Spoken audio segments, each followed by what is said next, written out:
Well, hi everybody, Gary Sinclair again. Hey, what's your favorite coffee shop or restaurant or clothing store or other business setting? What's your go-to place? You know, it's your hangout, your quiet location, the spot where you can just be you when you don't have to be on as a parent, leader, teacher, or whatever. I would think most of us have such a location or establishment. And my guess is that we don't worry that much about the logistics in that place. You know, the cleanliness, unless it's awful, the signage, the effectiveness of the staff. Oh, we care a little. But how many people show up on a given day or week? It doesn't matter. Why not? Because you see, we're customers, not owners. It's not our job or responsibility to deal with all those other issues or specifics. We just pay our money and enjoy the benefits of our small investment. But what if you or I were part or full owner? Didn't just have a momentary as needed financial investment. Oh no. You know, you'd bought into the franchise or whatever organizational structure was being utilized, doesn't matter. You were committed. In that case, everything would be different for you, wouldn't it?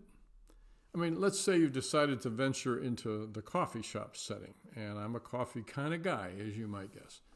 So you show up one morning, an hour or so after the place opened. However, you push the door open, and there are fingerprints all over the glass, and the little front entranceway is filthy.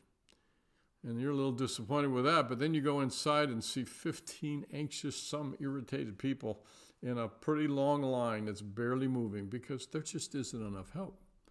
Some are trying to get the barista's attention, but she's doing everything she can to keep up. You also now hear people in the drive-through line starting to blow their car horns, knowing they're supposed to be to work in 10 minutes and now they'll be late. They aren't happy. So what would you do? What would any investor in a business with a scenario like the one I just described do? My hunch is that you wouldn't just get in line with the others, keep your eyes open for a table you can use once you get your order. Of course not. You're an investor now. You'd immediately get behind the counter and figure out or ask how you can help the most right then. And if things weren't quite so hectic and soon more staff arrived, you'd grab some window cleaner at least and 409 and you'd at least clean up the doorway area.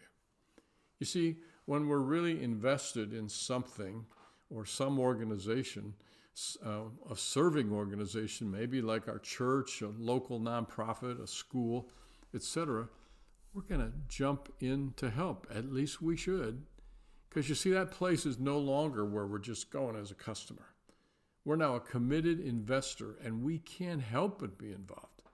So let me talk a little bit about the church in more detail. As an example of this principle, you can apply it wherever.